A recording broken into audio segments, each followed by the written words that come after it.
빛과 그림자라는 제목으로 함께 말씀을 나누도록 하겠습니다.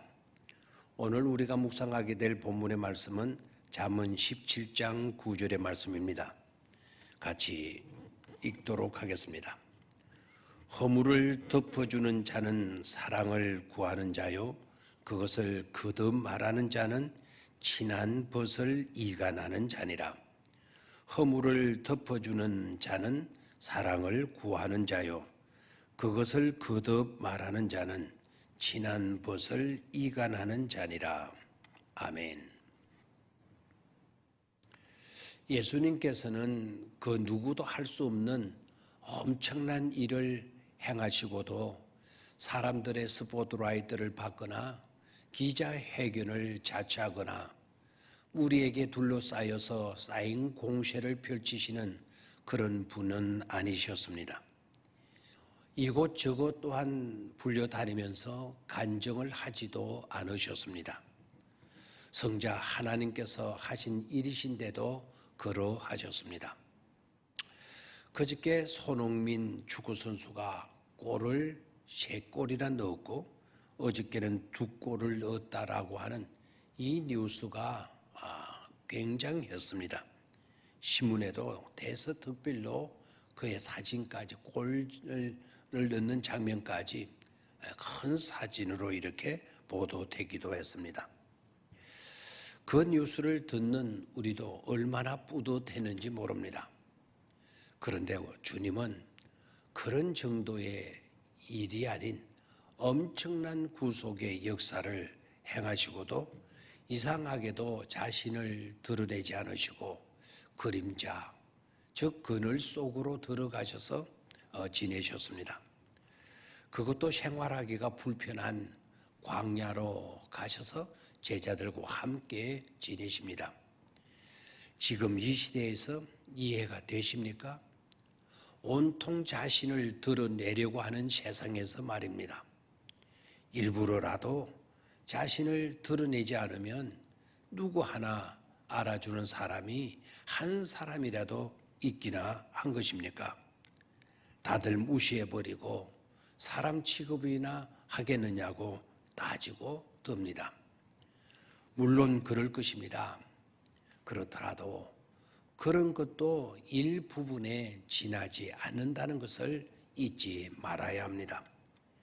여기서 우리가 생각하고 그리고 넓게 보고 또한 깊게 보고 찾고 추구해야 할 것이 있습니다. 겸손히 귀 기울여 들어야 할 메시지가 있습니다. 우리의 기준은 분명히 성경 말씀 속에 있습니다. 빛과 그림자는 항상 공존하는 것으로 성경에서 나타나고 있습니다. 밝음과 어둠, 긍정과 부정도 늘 공존이고 있습니다. 절대자이신 하나님을 제외하고는 말입니다. 그러니 중요한 것은 수용적 자세입니다. 수용적 자세를 갖는 것이 필요하다는 말씀입니다. 그 사람의 그림자에만 집착해서 그 사람을 나쁜 사람으로 몰아쳐서는 안 됩니다. 죄는 미워하되 사람은 사랑하고 귀하게 여겨 주어야 합니다. 그 사람이 나쁜 것이 아니라 그 사람의 죄가 나쁜 것입니다. 그렇다면 그림자도 사랑할 수 있는 것입니다. 바로 하나님이 그렇게 하시지 않았습니까? 하나님이 세상을 이처럼 사랑하사 독생자를 주셨으니 이는 저를 믿는 자마다 멸망치 않고 영생을 얻게 하려 하심이라. 하나님도 분명히 그리하셨습니다. 그리고 그 사람의 빛에 또는 좋은 점에 또는 강점에 집착하는 것입니다. 그런데 여기에도 조심해야 할 것이 있습니다. 그 사람의 좋은 점에만 집착한 나머지 마치 세상에서 제일 좋은 사람, 최고인 사람, 완벽한 사람으로 여기라는 것이 아닙니다. 그 사람의 좋은 점과 탁월함을 인정해 주되 깨어지기 쉬운 질그릇에 지나지 않음을 깨닫고 도와주고 이해해주고 세워주어야 한다는 것입니다.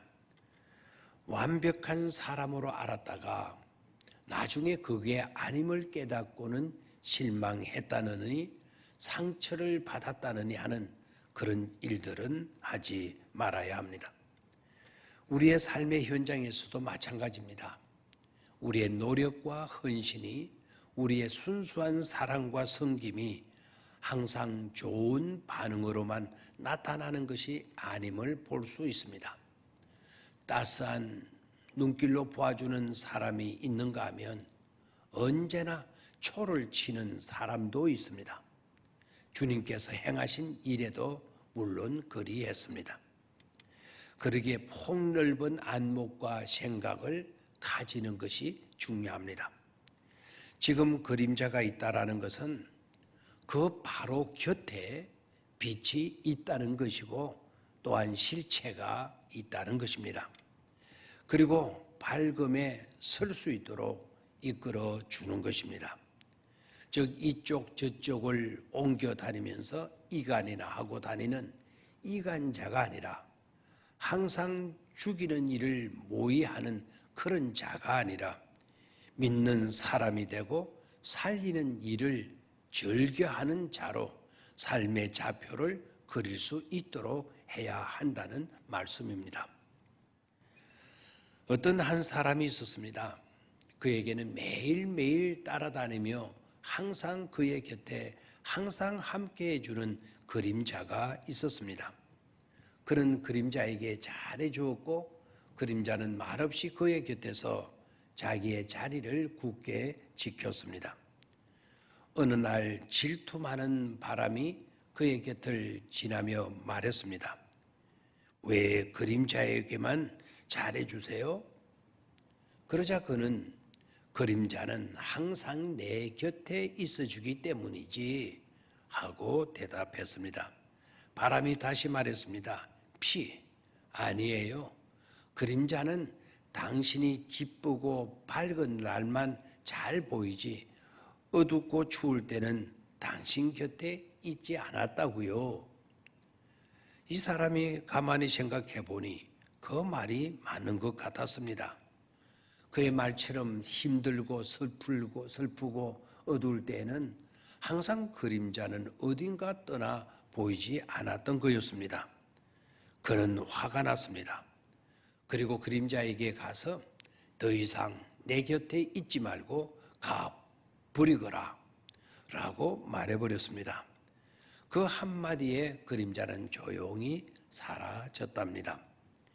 그 후로 그는 바람과 함께 즐겁게 지냈습니다. 바람이 마음에 들었습니다. 그런데 이상합니다. 바람은 언제나 잠시뿐이었습니다. 그것도 왔다가 잠시 스쳐 지나가버리는 스친 바람, 바로 그런 것이었습니다. 너무나 초라해져 버린 그는 다시 그림자를 그리워하게 되었답니다. 그림자야, 어디 있니? 다시 와줄 수는 없겠니? 내 곁에 있어주면 안 될까? 언제나 그래왔던 것처럼 말이야.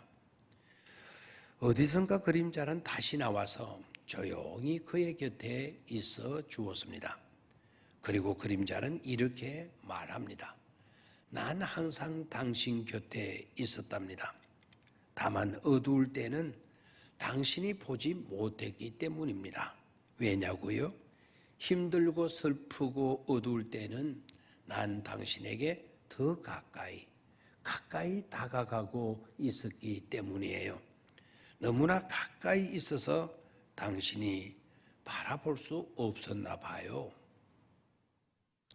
이렇게 빛과 어두움은 항상 동행합니다.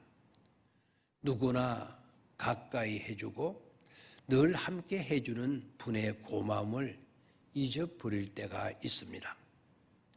또한 어디에서나 바람과 같은 이간자가 있을 수 있습니다. 그런 자들의 말에는 우리가 솔깃솔깃 현혹되어져서는 안 될 것입니다. 이 이야기는 좋은 생각이라는 잡지에 우리는 정말 소중한 것을 미처 모르고 지낸다 라는 글 가운데 나오는 이야기입니다. 그 사람의 그림자에만 집착하지 맙시다. 장점과 허물을 함께 수용하는 그런 아름다운 자세를 잃지 않도록 합시다. 그럴 때 우리의 삶은 아름답게 가꾸어져 갈 것입니다. 기도하겠습니다.